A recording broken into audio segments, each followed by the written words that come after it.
Hey LeGrand Alive, this is your weekly Newsish Roundup brought to you by Grand Run Hospital, Valley Realty, Northwest Furniture and Mattress, Marketplace Family Foods, and Direct Music Source.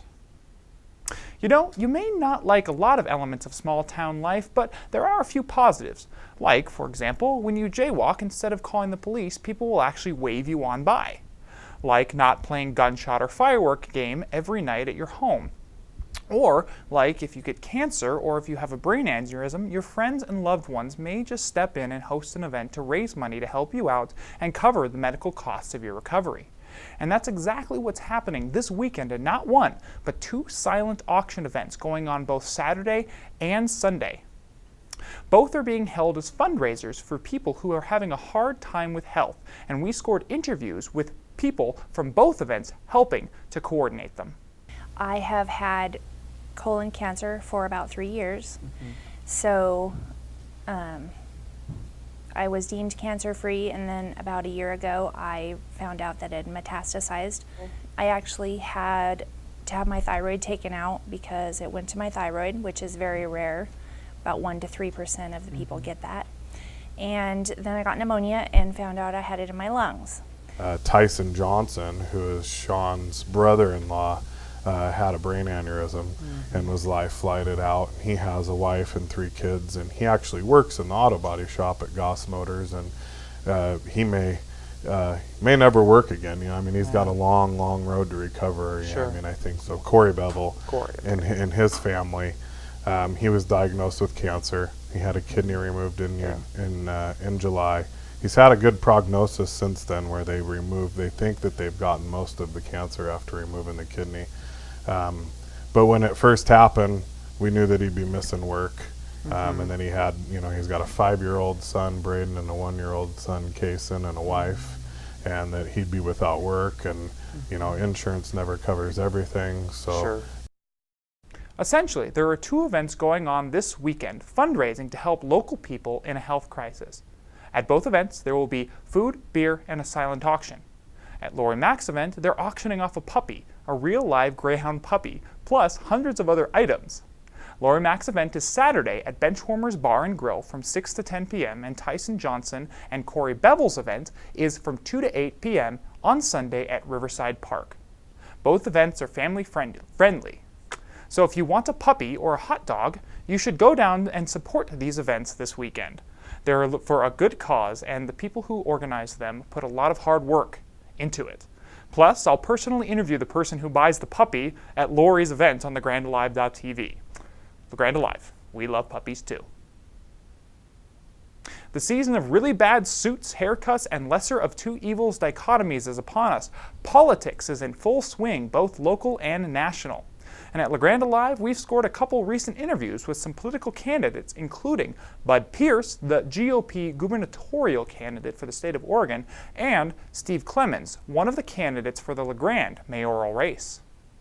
I've been the mayor since, I gotta do the math, since January of 2015 when I was sworn in, and I'm up for re-election this November. I run on the basis of service.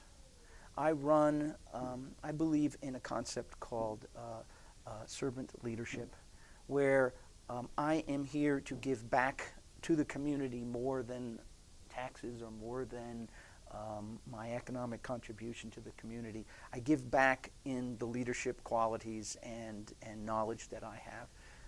What I'm offering is a servant leader who'll listen to you. They'll do all I can to help you be successful. If you live here and your boots are on the ground, you know what you need. And the question is, can we work together to give you the resources and tools you need to be successful? And ultimately, you drive your own success. Now, both of these Coffee with Wills can be viewed in full on thegrandalive.tv's Facebook page or our website. We're hoping to have John Bozarth on, the other mayoral candidate, the show as well, as soon as he gets back to us. Elections are coming up, and so I ask you, LeGrand, who are you voting for and why? Your comments in the section below. All right, LeGrand, what's happening this week? Well, the Fat Lady is singing yet again. Little Mermaid is returning to the Eldon Opera House for yet another weekend. Showings Friday at 7:30 p.m. and Saturday at 2:30 and 7:30 p.m. Also, Friday, there's another ragtime piano concert at the Carnegie Art Center in Baker City, Oregon. And across 2 whole valleys in the Wallowa Valley, Alpenfest is happening at Wallowa Lake. What is Alpenfest? Well, it's a celebration of Swiss Bavarian culture that happens every year at Wallowa Lake. My girlfriend and I went last year and, well, we weren't that impressed. We ended up just going out to dinner at some local restaurant. But then again, that's probably because we were late and, well, we missed pretty much all of Alpenfest, including the parade, the handcrafted bratwursts, terminal gravity microbrews, and live music. We also missed the Swiss yodeling, folk dancing, Alphorn singing, accordionists, and all the food, jewelry, goat soap, and quilt vendors you can imagine. That probably would have made us have a better experience. So what's the moral of the story? Don't be like Will and be late to Alpenfest. It's September 22nd to 25th this weekend, and if you don't show up fashionably late, you should have a good time. In sports, the Valley had its first wins of the season this last weekend. Imbler beat Riverside 34-23, Union beat Pilot Rock 34-6, and Elgin beat Pine Eagle 21-7. Cove and the Grand, however, couldn't match the other members of the Valley, both losing their respective games against Sunnyside Christian Leopards and the Sunnyside Washington Grizzlies. Essentially, Sunnyside had its way with the Valley, Cove losing 58-14, and the LeGrand game wasn't much better. LeGrand lost 61-20, falling behind early in the game and, well, never recovering. Our sports director, Steve Hendricks, snagged a quick interview with the coach for the Tigers about their upcoming game and strategy for this weekend. We're still looking for that consistency, and because we've had to change our lineup so much, I haven't seen it yet. So we're kind of looking forward to getting the same people on the field and get regular reps with everybody together. That full interview is also available on LeGrand Alive's website and Facebook. LeGrand's next game is this weekend in LeGrand against Ontario, 7 p.m. on Friday.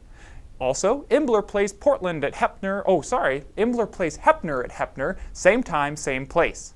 Elgin will play Riddle, also same time, same date, at home. Union plays Weston McEwen at Weston McEwen, and Cove will play Powder Valley at home, all 7 o'clock p.m. this Friday, in hopes of continued wins for the Valley.